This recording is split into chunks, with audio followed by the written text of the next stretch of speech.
I started reading really young. I want to say maybe like 4. My mom would say that she would prop me up in the kitchen with the cookbook. And I learned to read by like reading off instructions to her while she was baking.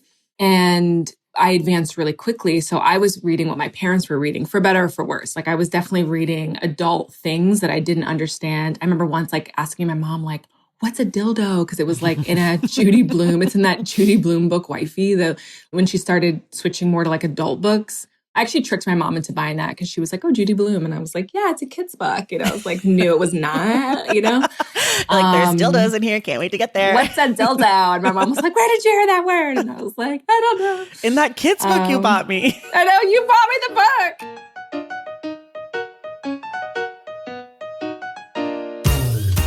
Welcome to The Stacks, a podcast about books and the people who read them. I'm your host, Tracy Thomas, and today I am beyond excited, beyond thrilled to welcome Jenna J Wortham to The Stacks.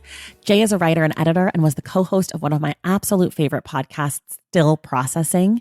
They're also the co-author of Black Futures, an incredible multimedia exploration of Black art and culture, which we have covered on this very podcast.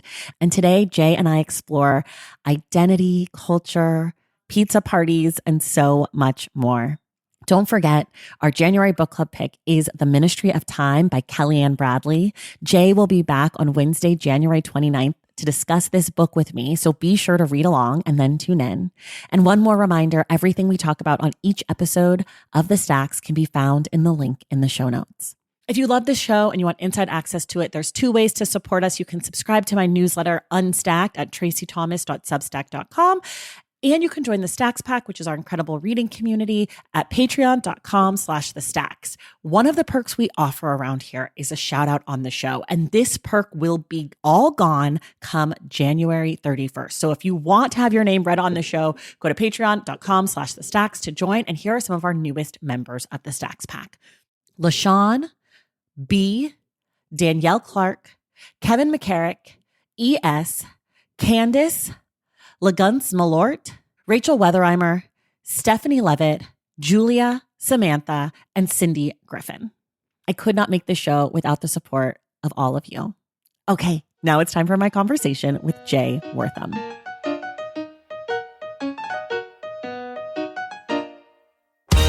All right, everybody. It is January 1st, 2025. We made it to a new year as you're listening to this, though we are recording in the past, so we maybe didn't make it. But I'm so excited to welcome friend of the show back in action, Jenna J Wortham. Welcome to The Stacks.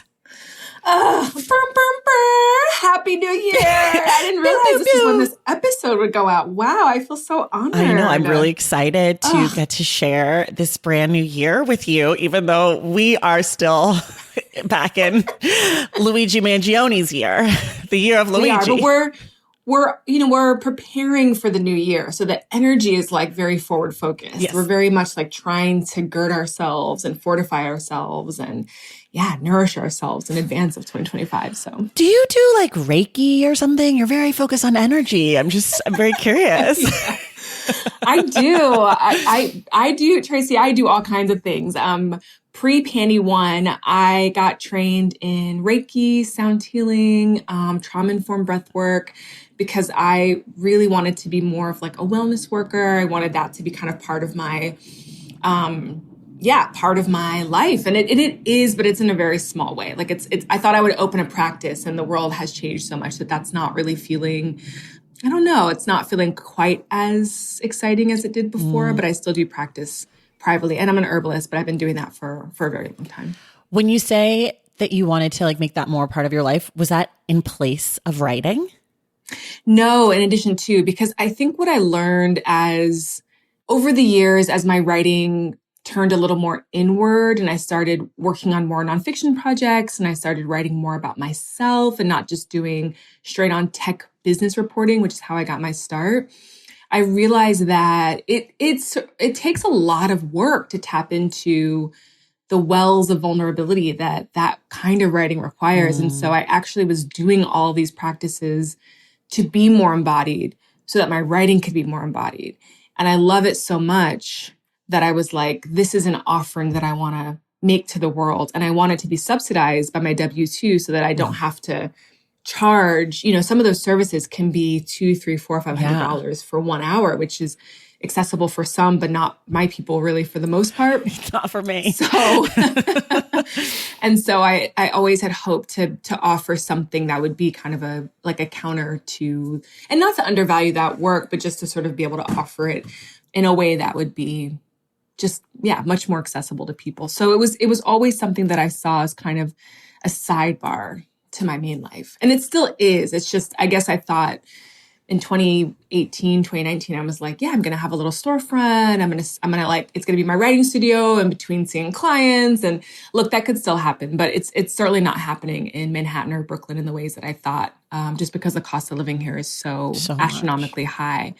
My vision is like a little cabin on an island somewhere that you have to row to get to, which is still not accessible. But now I'm like, but in I different want it ways. to be this in different ways. I'm like, I want it to be this incredibly dreamy and romantic and just soul replenishing experience. Oh my gosh, that sounds so lovely. I want to come. Let me know when the island's ready for me. I'll just get in my little boat.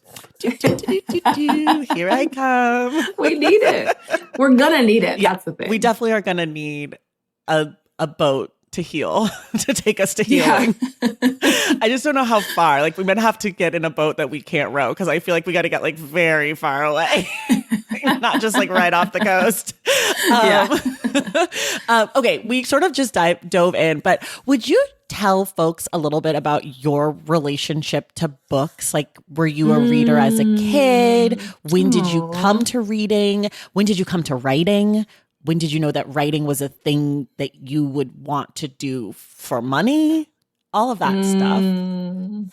So a few days ago, Dana Tarici, who I don't know very well, but is the editorial director of N+1 magazine, was tweeting about how much Dana loves magazines, and then was like, I wonder how many people who work in magazines made magazines when they were a little kid. And I saw that and I was just laughing, because I was like, oh, I 100% made a little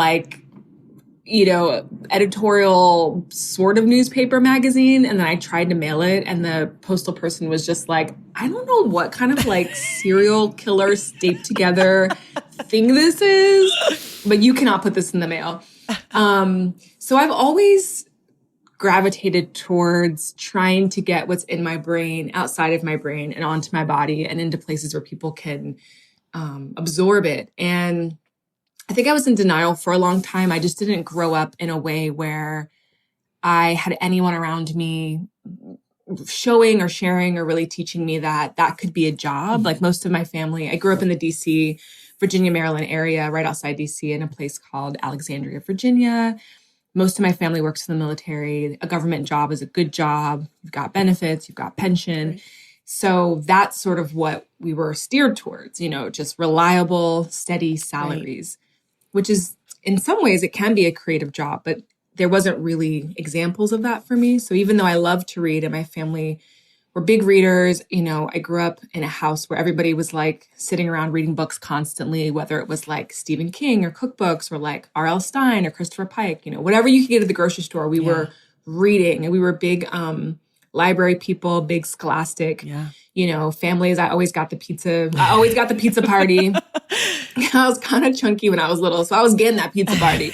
And I'm still that same kid. If I could show people how much I read and get pizza, gluten-free pizza with cashew cheese. If I could get pizza for the work that I do, I'm telling you. And I mean, I can, I get paid and I could buy a pizza. No, it's not the same. Because it also has to be not very good pizza, it's gotta be it's gotta be cardboard. Yeah. And we also have to all gather. Yeah, I need recognition and, watch each other while for my reading and my eating. Absolutely.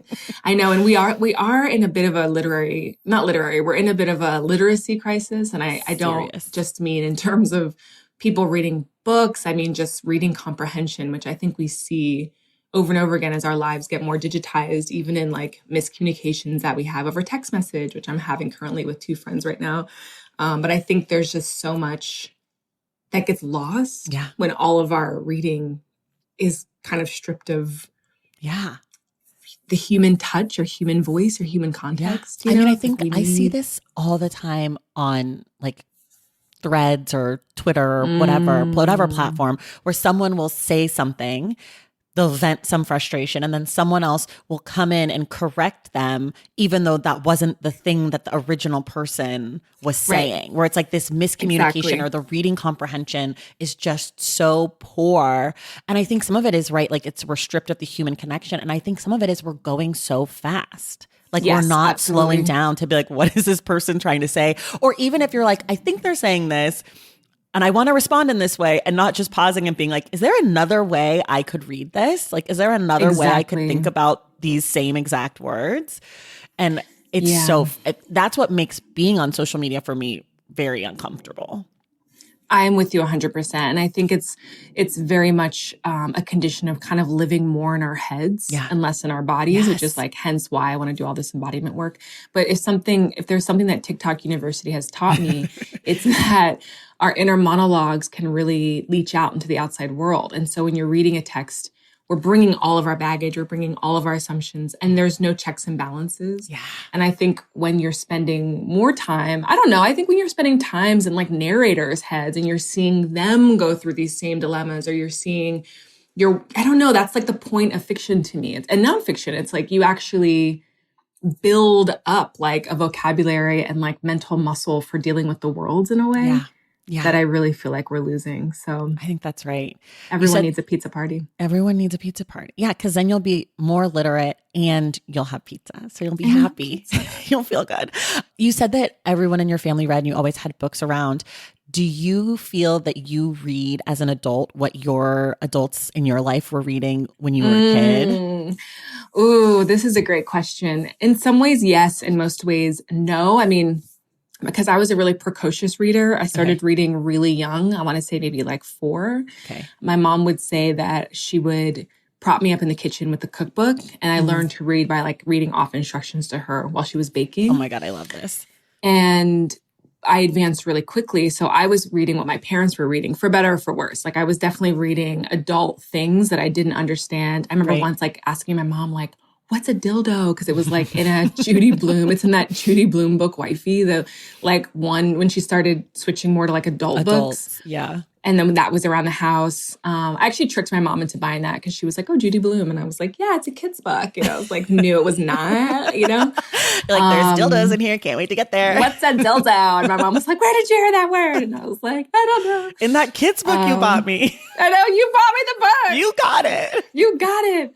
I remember doing a book report on a Stephen King novel. And it was like, I don't remember which one, but maybe it was like It, it's just like so scary. And the teacher, my 4th grade teacher was like, I don't know if this is appropriate I used to go by Jennifer, for Jennifer. And it's not appropriate for the class. Even if it's like they're at the level, like, these kids are not at the level.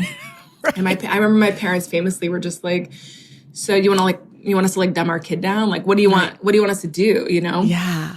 Oh my gosh. What did they want? What did the teacher want them to do? I think just then read pick a better book for the assignment. Just read something else to the class. But there were books and I have a lot of older sisters. So there were books from their high school experiences around, or maybe my parents had these books, but like The Bluest Eye was around, which of course I'm still reading Tony as an adult. Yeah. There was a lot of Terry McMillan around. So I was reading Terry McMillan. But I think that I'm a much broader reader than my parents were. I think they really read I think the goals are the same. I just think we know about different types of books, if that makes sense. Yeah. But I definitely learned the art of reading to escape, reading to decompress, like the pleasures of like a wintry or, rainy Sunday curled up on the couch with music, like stereo, music on the stereo, something cooking in the kitchen, and like reading. Yeah. And that was a real gift of my childhood. Yeah. How do you like to read now? Oh my God, Tracy, I read every which way. I mean, because, we're in this business, we get lots of galleys. My favorite thing is when galleys are in short supply these days. So I feel very lucky when I get one. Yeah. But my favorite thing to do is, getting the galley before I'm getting the hardcover, better, buying the hardcover and like reading it in the tub or like reading it at the beach. I'm a tub reader. You're a water person. Reader? You're a extreme water person. Yes. What's your sign? Scorpio. Oh, so not. I have a Stellar and Scorpio. It's like so intense. But I'm like, my dream is to be like on a very hot beach with a book and like reading the book till I'm too hot, going for a swim, plopping back down and drying off and like reading the book. So it gets kind of waterlogged. Yeah. But it's like too hot to be on my phone. Yeah. It's like I'm underlining, I'm like annotating. Do you have snacks and beverages in this perfect place? Yes, always. What are they? Oh my gosh. They're something salty, something sweet, something bubbly, cold seltzer, lots of water. I mean, I also really enjoy, like this time of year in New York it's not even that cold, which is a scary thing, but allegedly, imagine like snowflakes coming down and there's something baking in the oven and I'm curled up on the couch with, like the fire going, my TV playing a fire, and like I've got the book. Like that's also a dream. Like and there's like nowhere to go, nothing to do. That's also, and that's like I'm having sort of like maybe a delicious chai or a matcha, like popcorn. Okay, we could read together, you and I. We have similar reading fantasy life. I'm definitely a tea girl. Do you read to fall asleep? I read every night before bed.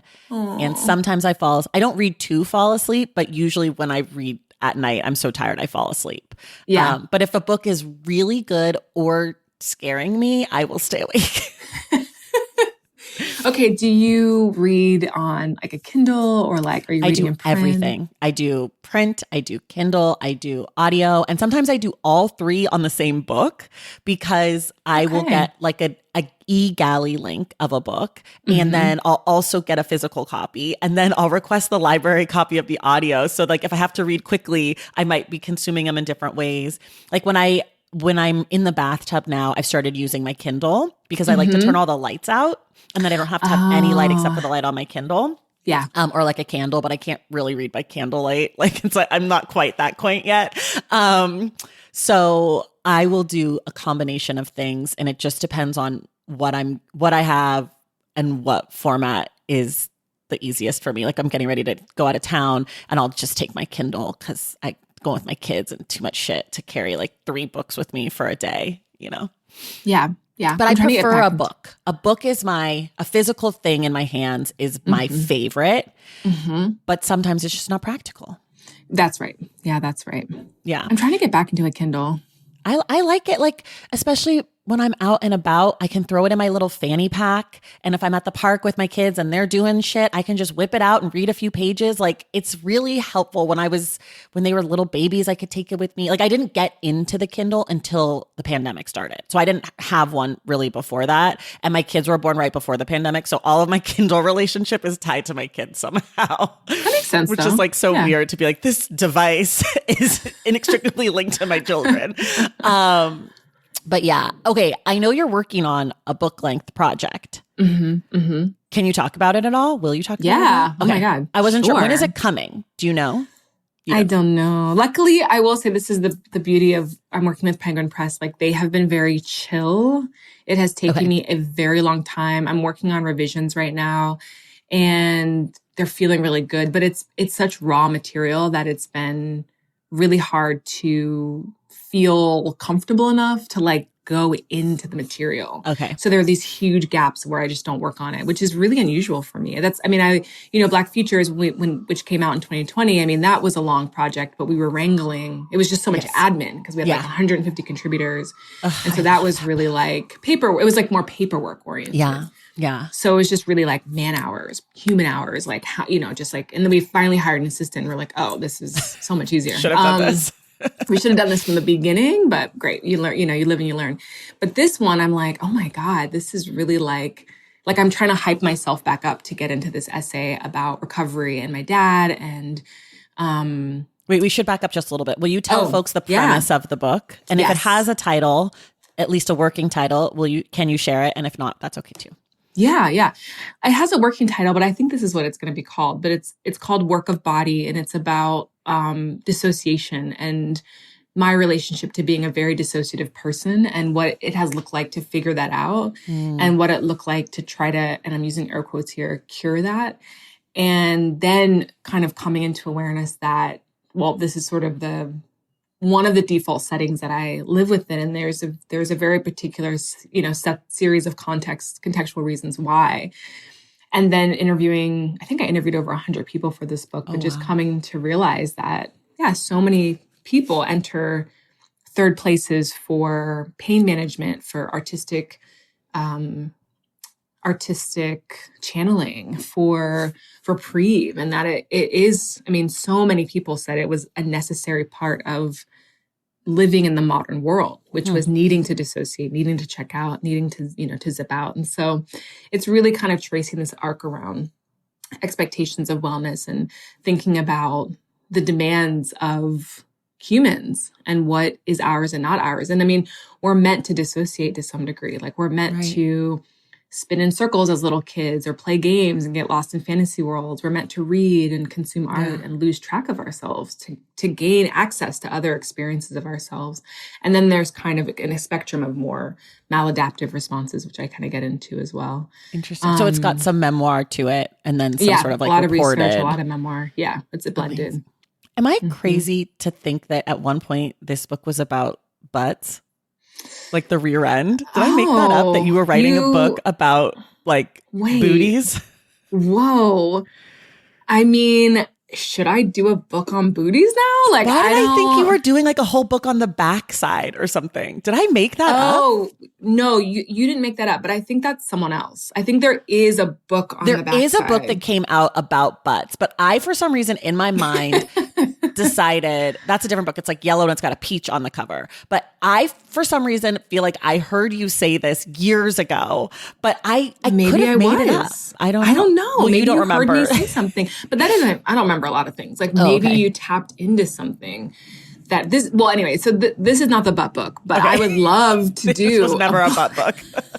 There's so much to say about butts.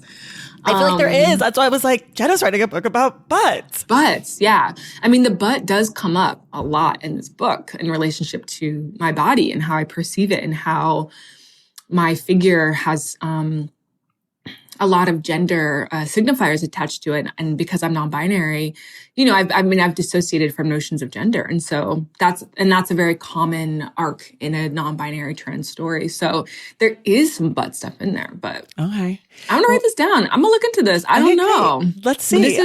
This is the point, Tracy, though, in the movie where like the time traveler plants the seed in the person's mind that then like changes the course of history. So I'm going to go back and listen to like everything you've ever said to try to find where you mentioned a butt book. I'm sure I did. I feel like it must have been on Still Processing. Like there must have been something back in those days.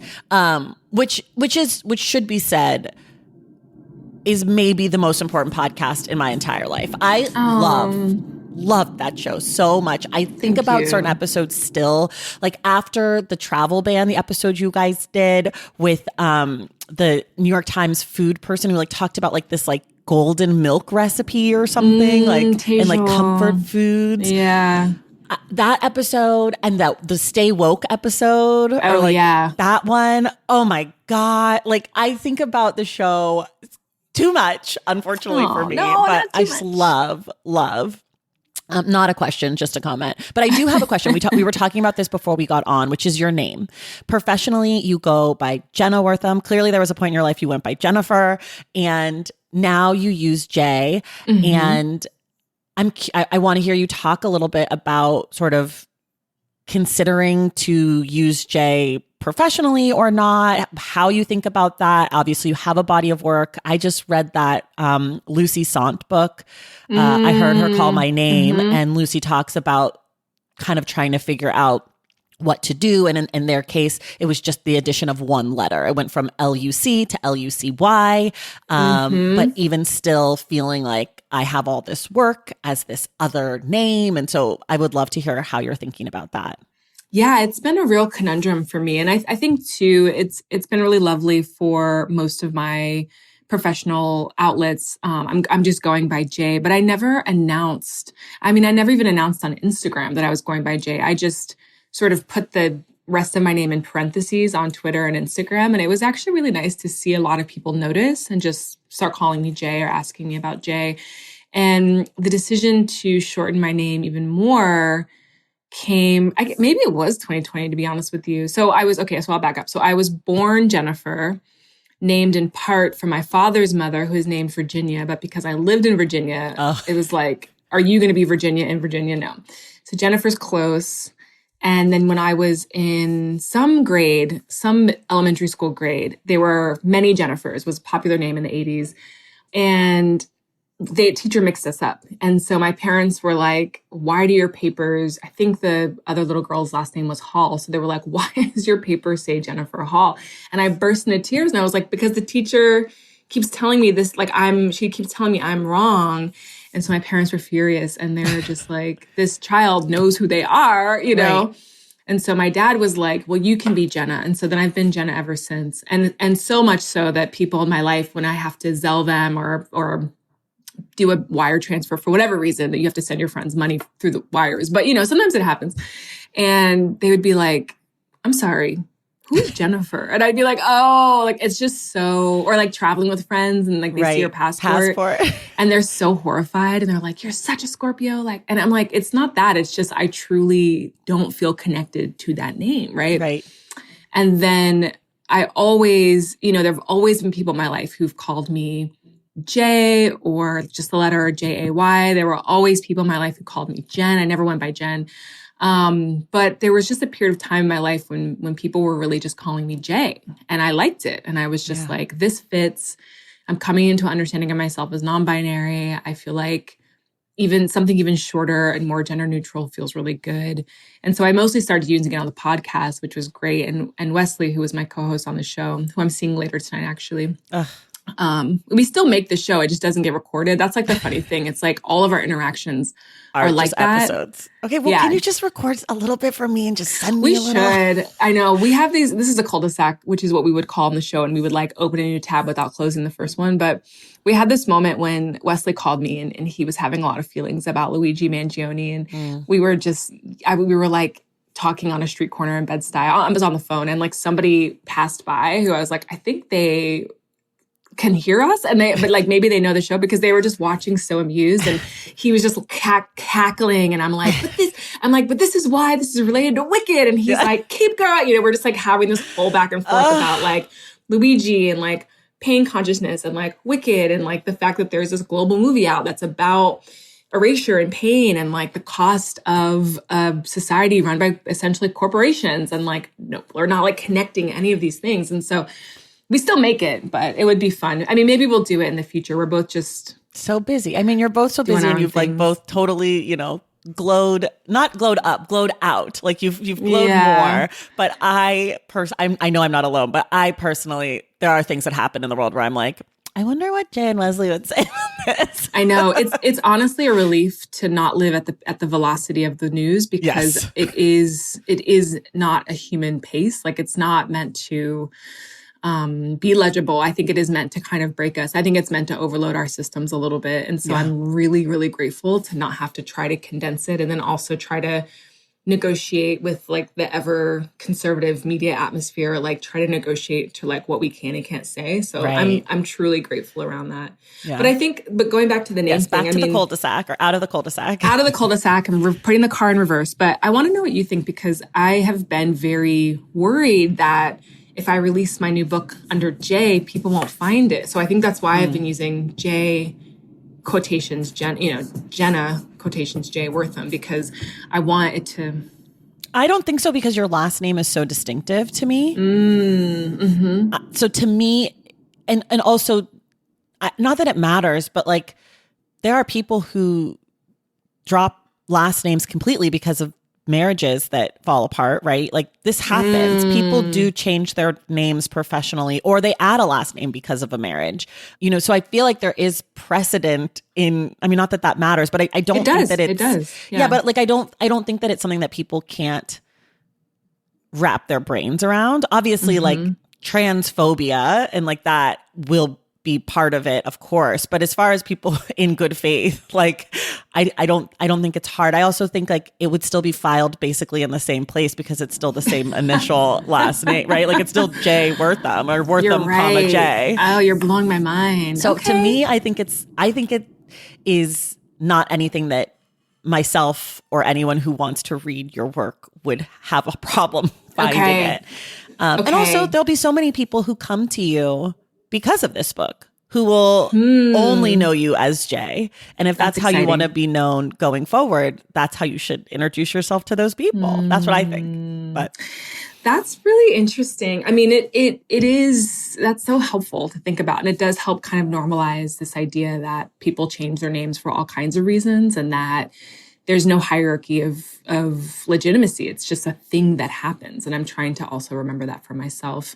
I think too that, you know, I'm in a relationship right now with someone who has only ever known me as Jay and they. And so it's also it really does feel like a new era of self that I've just fully stepped into. And I've kind of talked the Times into rebranding my archive because now I have two archives. I have a J Wortham archive and a Jenna Wortham archive, and I'm getting them to combine them with J the height, whatever in the middle. Quotes, Jenna quote J Wortham, because I want there to be that transition time because I just think it's really weird to just all of a sudden I just never announced it and all of a sudden anyway. So something about that, I feel kind of wedded to a little bit of like a slower pace shift, even though it's been a few years.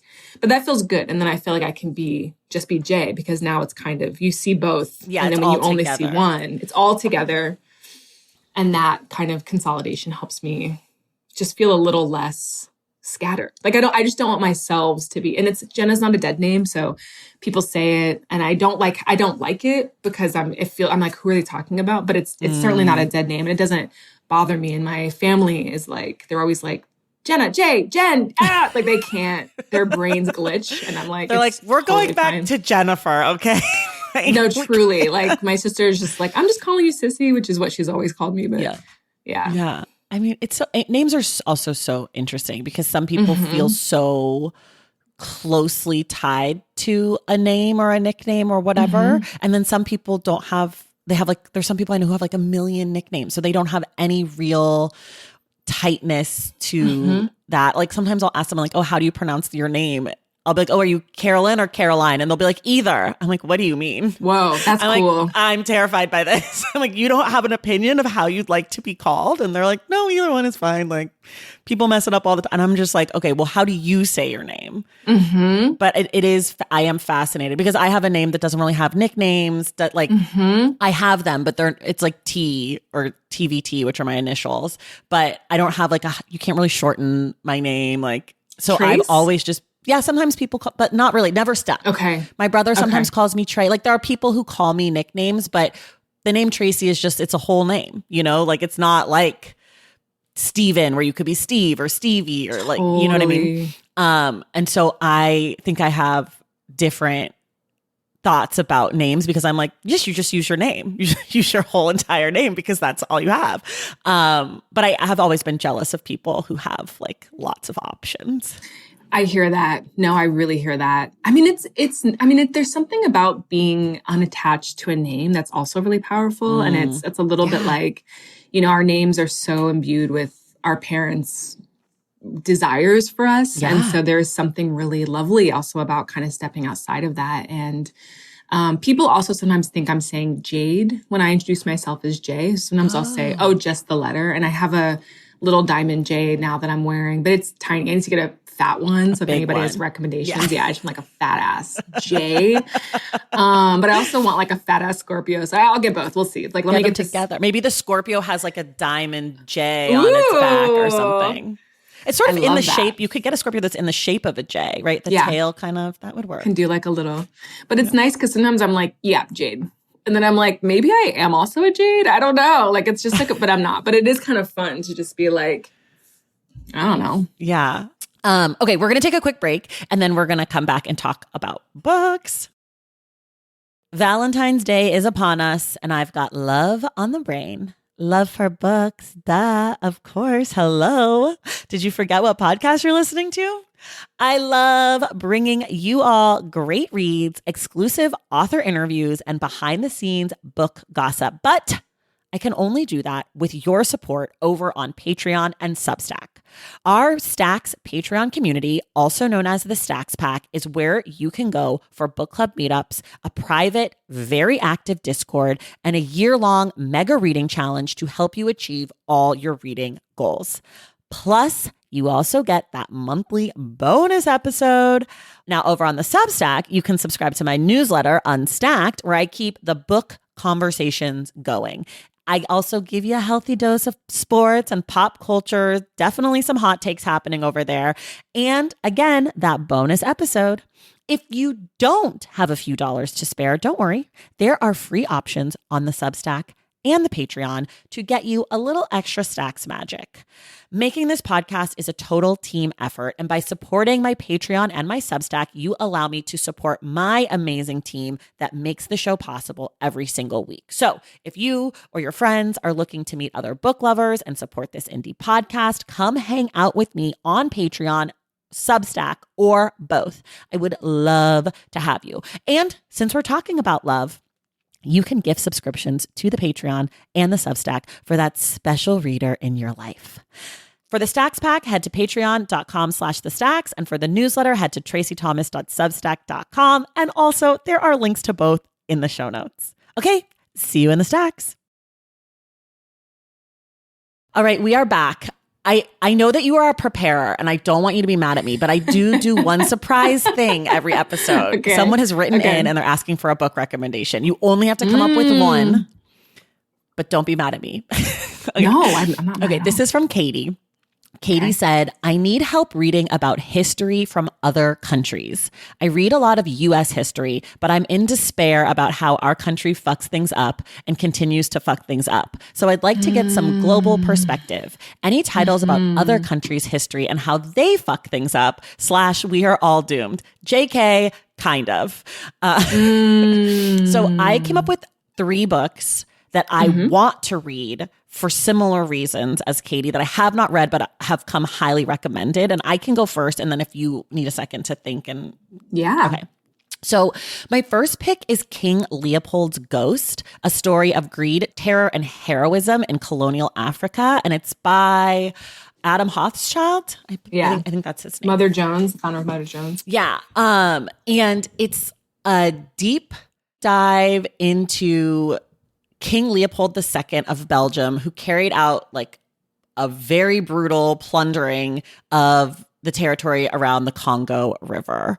So this is all about that history, which is a history that I basically know nothing about. And it has been on my list for an embarrassingly long time. And everyone I know who's read it is like, this book is unreal, fascinating. Like, it's going to blow your mind. So that's the first one that came to mind, Katie. The next one is by an author that I love who wrote my favorite book of 2024, which was the Challenger book. He wrote a book called Midnight in Chernobyl, the untold story of the world's greatest nuclear disaster. His name is Adam Higginbotham. I'm giving you lots of Adams today. And it's all about the Chernobyl disaster. So talk about people fucking things up. That's this one. And then the last one I picked is The 100 Years' War on Palestine, a history of settler colonialism and resistance, 1917 through 2017 by Rashid Khalidi, which is the story or a story of Palestine and what's happened there over 100 years from 1917 to 2017. So those are my picks for you. Jay? Yeah, I'm looking at my bookshelf while you were talking. I think King Leopold's Ghost is a great recommendation. I might also recommend Cast by Isabel Wilkerson, just because, that book, there's a lot of great reviews and critiques about sort of the framing of trying to get, understand the history of enslavement and kind of put it on top of a history of the caste system. Right. But I do think that it's a very good book for understanding how global forces sort of decided to subjugate and extremely marginalize like all the Black people in their different social systems and kind of what those systems look like. Like it's just a really diabolical book for understanding how much coordination there was. Yeah. Like, I think that was the thing that I took away the most, which was how much all of these governments, South Africa, the US government, Indian government, were all in conversation about creating these systems of subjugation. They didn't happen in isolation. And I think that's really an important thing to kind of understand when thinking about kind of global colorism and global imperialism and global oppression. Yeah. The other book I want to recommend, I don't see it here, but there's a book that I've actually been wanting to read, which is Anthony Lowenstein's The Palestine Laboratory. Oh, I don't know that. Which is about, I always see it and I always pick it up and I haven't bought it. But it's basically about the history of Israel as like a developer of really advanced surveillance technology that the rest of the world uses. Okay. And the US is obviously implicated in that because of our relationship to Israel. And it's something that I've always wanted to read. Okay. So those would be my two, I guess. Those are great. Katie, if you read them, let us know what you think. Everyone else, you can email askthestacks@thestackspodcast.com to get your recommendations read on the air. Okay. I'm so excited. 2 books you love, 1 book you hate. Okay. I could not come up with a book that I hate. Jay, tell me why. I really couldn't. I don't know. Nothing you were assigned in school, nothing that you read where you were like, what the fuck? This sucks. Well, sure. Yeah. Many books like that. I mean, there's so many books, I'm sure, but there isn't a book that like, I think I've just blacked out a lot of those books. Like I'm sure there's like Heart of Darkness or something that really just grinds my gears, but I honestly just don't think about that stuff anymore. What's your book that you hate? I hate so many books. The book that I hated the most this year was Knife by Salman Rushdie. I hated it. I hated it. I thought it was like, I thought it felt rushed, first of all. Okay. I thought it felt like sort of like a money grab kind of book. Like people want me to write this, so I'm going to write this. There was some weird fetishization I felt of his wife, who's a Black woman, in the way that he wrote about her. It just kind of got my spidey senses up. And I also thought that like, it was playing on some weird racial stuff kind of more broad. Like I didn't think it was that good. I also hated it more as the year went on, the more lists it was on, because it also feels like a book that like writing people think is great because of how he writes about writing, which I don't necessarily think is good. I think that's just like critics who are writers who write, they like it because it speaks to what they do. Just like how Oscar movies are always like movies about movie making because all the people in Hollywood are like, this is about me. Like I can see myself here. So that's my most recent hate, but I hate a lot of books. I enjoy hating art. Like I enjoy seeing something or reading something and being like, this is so bad. I hate it here. It's like joyful. Are you a Capricorn? No, but both my kids are and my dad was. Wow. I'm a Leo, which is extremely intense in a different way. Yeah. Okay, cool. Well, that makes sense. I mean, I guess sometimes when I engage with something that I don't think is particularly well made or good, I actually kind of enjoy it more because I'm very curious about what it is invoking inside of me. Like, why am I activated? Why am I angry? I mean, this sort of analysis you're giving of Knife, which I haven't read yet, but I mean, that's really interesting. Maybe to me more so than if you're like, this book deals with, perfectly paced and it has a great racial analysis and great interracial. I don't know. It's like, I'm like, oh, maybe I will read it now because I'm curious to see what this reveals about a process and a person. And maybe even a contemporary landscape, if this was something that it felt like it just had to come out. Like I'm always kind of like, ooh, the story behind the story. And we're also in a moment too, when like, the media around media is almost as interesting as the media itself. Yeah, I think that's right. Okay, you're off the hook for a book you hate because you explained it. I'm sorry. You explained it. I get it. I hear you. I'm letting you off the hook because I like you. But you do have to tell us 2 books you love. Okay, I've just picked, these are like obvious ones, but I just felt like I had to use them because they're books I just think about all the time in terms of craft and story structure. But The Color Purple, I think about that book all the time. And just like the genius of starting this book with a little girl's prayer, like, dear God, it is so incredible.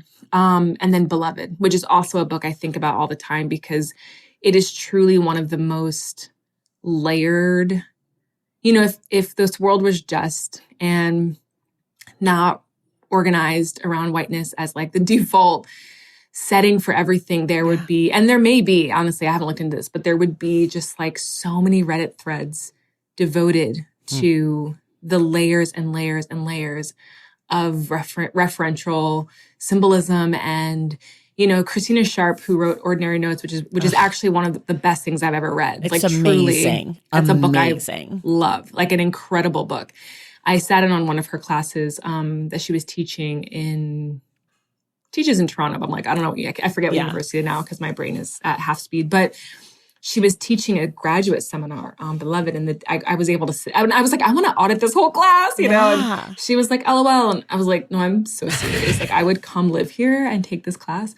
But the day that I got to watch her talk, you know, she was giving this lecture, and actually the students were presenting. But one of the things that came up in these conversations was about how Toni rewrote all the great American novels through Beloved. So like right now, a book this year that people are talking a lot about is James, right, by Percival Everett, and sort of rewriting the story of Tom Sawyer and Huck Finn. But like that happens in Beloved.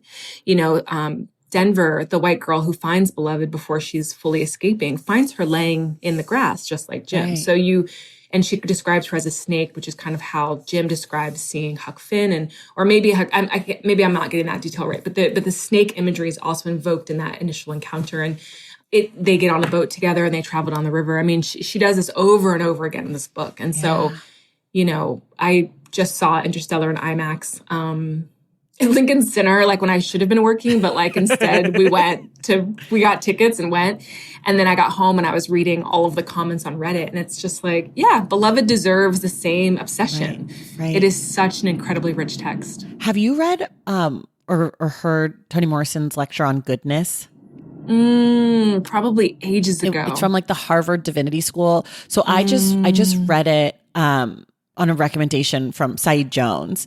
And one of the things that she talks about, to your point, is like how goodness and evil show up in American literature. And she sort of frames this lecture by going back through her own catalog and how she deals with goodness. And she's very interested, and I think this comes up in a lot of her other work, but in this lecture, she's clearly very interested in her work's place in the American canon.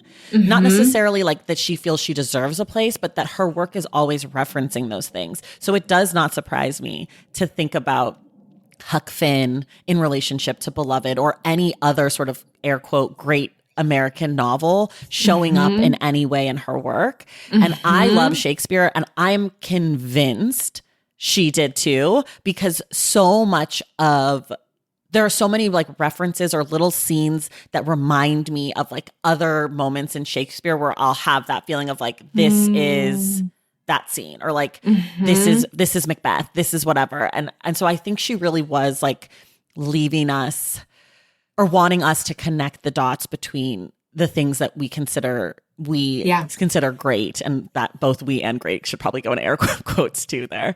Yeah. What's the last really great book you read? I did write some of these down. This was a tough one also, because great, I was like, well, what did constitute great? But I think some of the things I read most recently that really have stayed with me, well, we talked about James by Percival Everett, because I really love the reinterrogation of historical moments and just kind of historical framings of the American fantasy and the American canon. So I think that just felt really right on time and appropriate. I wrote down Circe by Madeline Miller. Is it Madeline Miller? Yeah, I think that's right. Because that's a book where the writing is so evocative. It's a book I read often when I'm kind of stuck in my own writing and I'm trying to shake loose more descriptions, because it's a book that is so beautifully planned also. Like it's like I read a lot of books that are great, and then you can kind of tell that things fall off by the last third, and everyone's like tired of writing, or we gotta go, or we gotta like, move. What happened here? What happened here? And the book just does not. Like it is actually like a perfectly laid out book.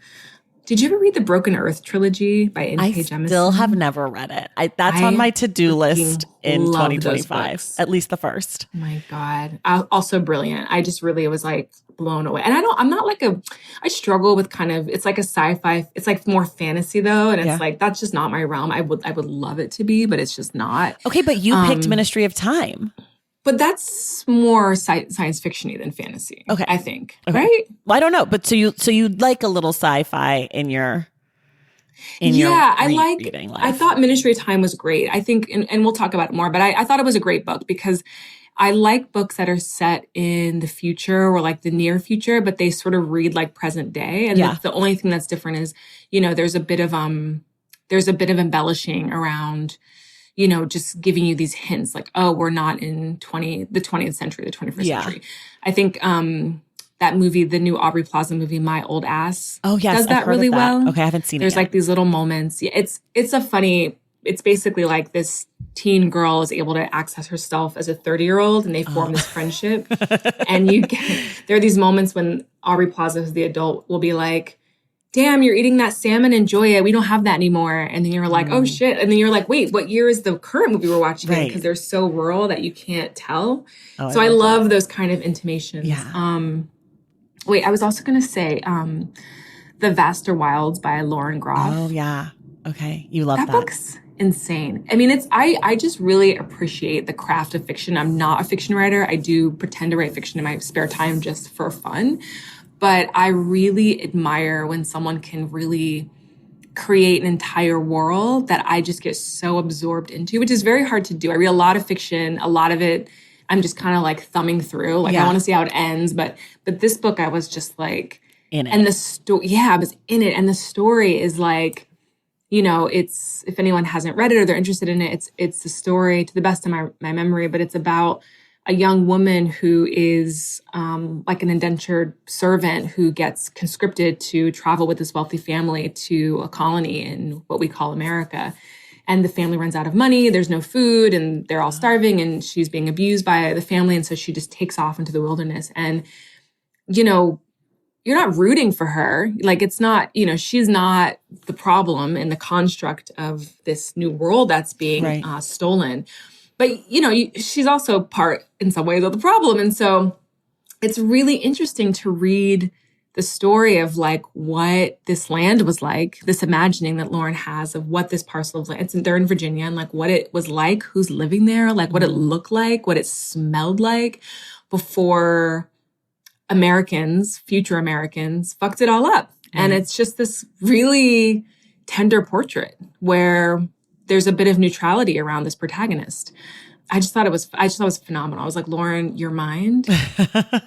Wow. I never feel that way.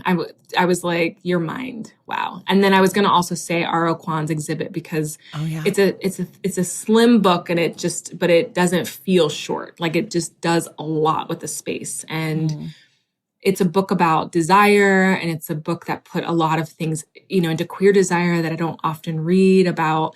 Some of the pleasures of, subjugation to another person and the desire to be consumed by someone else through a lovership, which is just the whole book is devoted to that. And it's just truly, it's just such an accomplishment. I love lovership. I've never heard that before. That's good. I like that a lot. How do you decide what you're going to read next? Do you have trusted sources? Do you read reviews? Are you just browsing the bookstore covers? Like what is it for you? People give me a lot of books. I'm very lucky. People give me books. I have authors that I keep tabs on. I mean, my reading diet is kind of divided by books that I'm reading for research. So things that I'm reading about the body and pain and consciousness and Blackness and Black studies and art criticism. So like all of those live in the room where my desk is. And then all the books that live where I'm talking to you from are like things that I like reading or want to read just for pure pleasure. And sometimes like craft notes. Yeah. So it really depends. Sometimes I'll hear about a book, but oftentimes the books that, reading a book is so specific. And a lot of times what people recommend for me, my brain just does not latch onto. Yeah. And I don't actually know what what are the characteristics or quality of a writing. Sometimes it's about like the type font. Like it can be really specific. Yeah. Do you have like specific taste? Like how would you define your reading taste? Like what do you love in a book? What do you look for in a book? I think it's pacing. Okay. Like I loved, it's not Inherent Vice, but it has the word vice in the title. Age of Vice? Age of Vice. Yes. Age of Vice. Deepti Kapoor. Yeah. Age of Vice. Age of Vice. So that book, I think somebody mentioned it offhand in a newsletter as it being really captivating. And I read it and like, it's a very fast paced book. It's a very engrossing book. It's like a kind of a scary book. It's a thriller. And I was like immediately sucked in. And that's not a book I would have picked up or even thought that I would necessarily like to read. It got me good. So I think but then I was also looking at my shelf. I'm seeing Leslie Jamison's Splinter, which is a book I loved reading, which is a very well-paced and very slow-moving, very kind of liminal, dreamy book almost. And that also really hooked me because it was evocative. So I think I'm always trying to think, I'm always trying to do the work of what it means to be a human. Mm-hmm.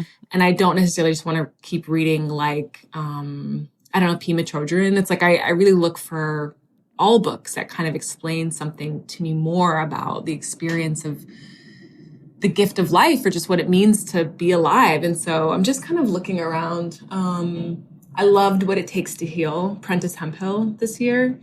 And I think that was also a book where the writing was just so, I think when I feel like when I see someone on the page, like I see something about someone, whether it's themselves, like Prentice or Leslie, or in The Age of Vice, like someone is trying to bring forward something really personal about their culture or like a collective cultural history. Yeah. It really moves me. But I have to think about this more because I actually don't know. I think the range of like what I read is so vast. Yeah. And it's not always about like good or bad. It's like sometimes it's just there's an idea in there that really sticks with me. That's interesting. Do you think about publishers at all? Because all three of the fiction you mentioned, R.O. Kwan's book, Vaster Wilds, Deepti's book, Age of Vice are all Riverhead fiction. Oh, I don't think about publishers, which I should more now that I'm like. I wonder if they all have the same editor. That would be really interesting to find out. That would be really interesting. I started tracking editors because I was noticed, like, because I read so much and I was like, oh, this is from the same place, but like might not be the same person. And I read the acknowledgements. I love the acknowledgements.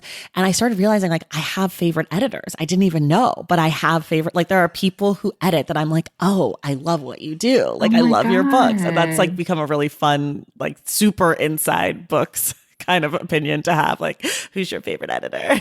That's cool. But I also think publishers should treat their editors more like celebrities because they are the thing that stays, right? Like they are the thing that shapes what it means to publish a book at Penguin Press versus Riverhead versus FSG or whatever that looks like.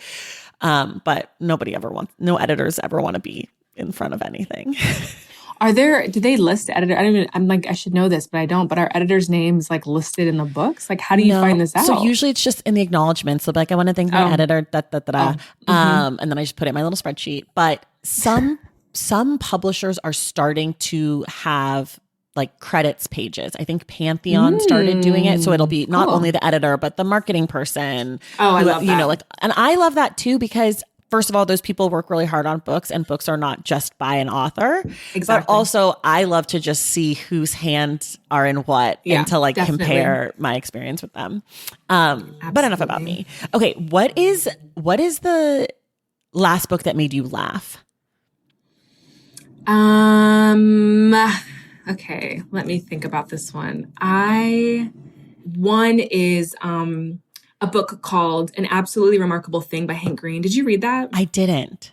It really scratches. I don't know if that's like actually a YA book, but I have like a real secret, like late at night before I go to bed, I read YA. Okay. Because it's just pure pleasure. And it's like, I'm not, being a cultural critic and a culture writer, it's like, I'm always like, is this something? Is this something? And like, it's just like. You can unplug a little bit. Yeah. A magic school book, obviously not JK, but like a magic school book is not gonna, like, I'm not gonna write about it. Although now because I'm trying to like write this end of year newsletter for my Substack about how much magic, like fictional in the real world, like defined this year for me because I just truly read like all the big magic school books again, Wow. which is like a whole, like the Naomi Novak, like Lev Grossman, like there's another one, like I just like read all of them and I'm like, what's up with that? But anyway, so the Hank Green books, they're called, I think there's supposed to be a third one in this trilogy, but it's like the Carl's trilogy. And it's about a statue that lands on Earth that's actually made by aliens. And it's about this young YouTuber that comes across the first one and makes a video about it. And the book is written in this like, the first one is written in this like very obnoxious, chronically online versus, person's voice. And it's just funny. It's like funny to think about, and the Greens are well-known YouTubers. And so they're drawing from like a deep well of personal experience of like all the archetypes of people who do that, but they're self-involved and it ruins their lives. And so it's about this incredibly narcissistic woman who has to kind of become a different person to deal with this revelation, which is like aliens have landed on Earth. Alien technology is now on Earth. And so there's just some parts of that book that are funny because she's both unaware and pretty aware. And so it's just, laugh out loud. Okay. The other book is kind of a weird one, but it's a weird one for this question, but it's Delicious Foods by James Hanahan. I know James Hanahan, but I don't know that one. I read their other book. It's a very, very devastating book about a Black family that gets kind of conscripted to work at this. It's either like a food processing plant or I think it's a farm actually. And so it's kind of about the afterlife of slavery. And at one point you meet this woman and she's struggling with a very intense addiction to crack cocaine. And you're reading about her and it's just like, so disturbing and sad. And then you flip to the next chapter and that chapter is told by a character named Scotty, who is the crack itself. And there is something about that switch. I cackled because it was so unexpected. Such a surprise. What a surprise. Like surprise and delight. Yes. I was like, what a freaking freak genius you are, James. Like it really, so I laughed, but it wasn't because the material was necessarily funny, but I've never been that amazed by a writer before. I've never been that surprised in text. Yeah, it's incredible. What's the last book that made you angry? The books that make me angry are usually books about the history of Silicon Valley and something to do with technology. I think I just read most of Malcolm Harris's Palo Alto for a column I was writing about Blue Sky and sort of the waves of optimism that I was seeing on people as they're kind of arriving on this new shore. And just to be like, started by the same guy, same investors. Elon was an investor. Like, let's just take a beat about what we're hoping from these services. And I think Malcolm, there's a lot to be said about that book and sort of it's a very didactic book, but it also unveils a lot about the creation of California as a monument to whiteness, and it's hard not to see some of that through line to all the services and products that we use today. And I think he does a very good job of kind of connecting the dots. And it makes me really mad. It makes me really angry because we're all just being data mined and that data is sold back to us basically. And so that's usually what gets me angry, or something about surveillance capitalism, or like Simone Brown's Dark Matters, and just like understanding how Blackness has always been mediated as something to be surveilled. So those are the books that usually I'm like, What about a book that brings you joy? A book that brings me joy. Now I'm just looking at my bookshelf again because I always think of Ross Gay when people mention, like anything about joy. I feel like that's just a really easy answer. But what brings me a lot of joy? Reading books with my friends. So reading like Mary H.K. Choi's books, or like going back and reading Jenny Han's early books.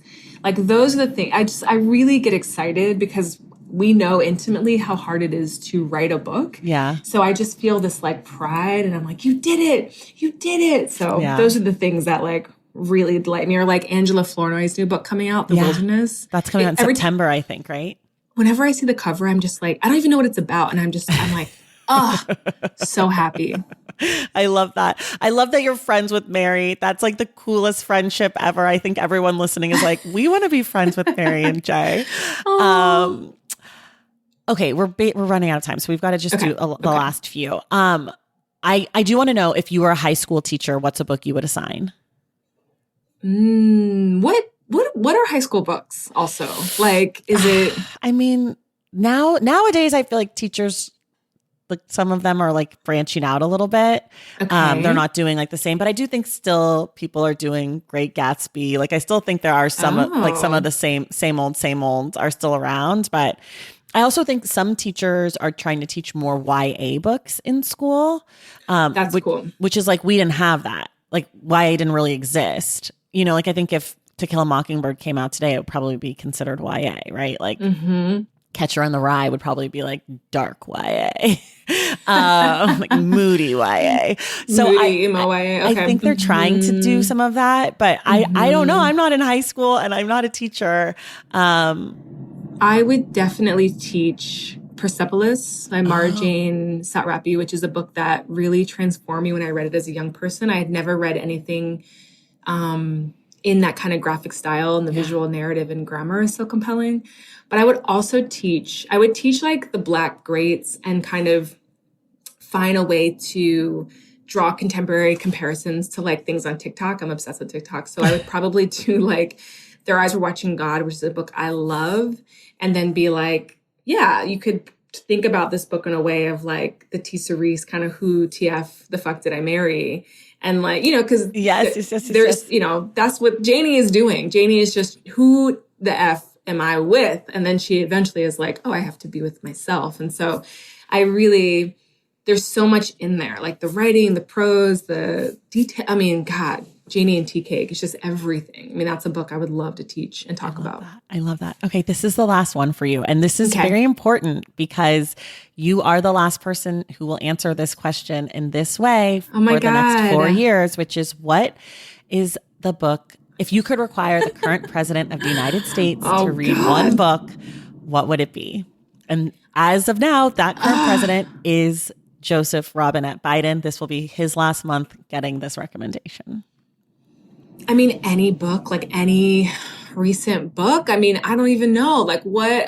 I don't even know. Like, there is no limit. I don't even know. Oh my God. I don't know. Is it like Pelosi's book? Like, do I want him to read The Art of Power and then just have to like... Don't you think he probably got an arc of that? He's probably like already read it.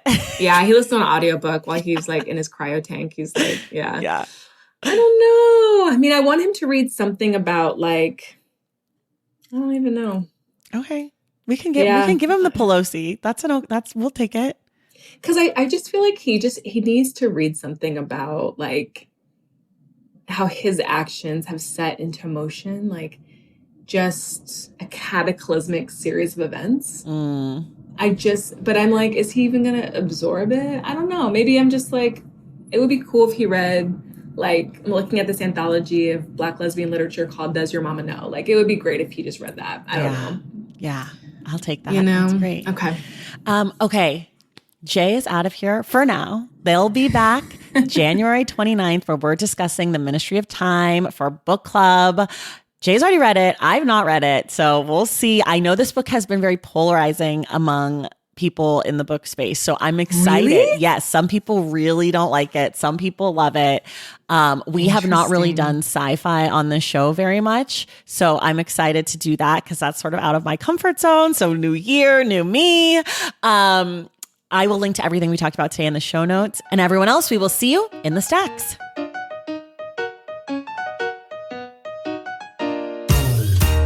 All right, y'all, that does it for us today. Thank you so much again to J Wortham for joining the show. Don't forget, Jay will be back on Wednesday, January 29th for the Stack Book Club episode on our January pick, The Ministry of Time by Kellyanne Bradley. If you love this podcast, you want inside access to it, head to patreon.com/thestacks to join the Stacks Pack and check out my Substack newsletter at tracythomas.substack.com.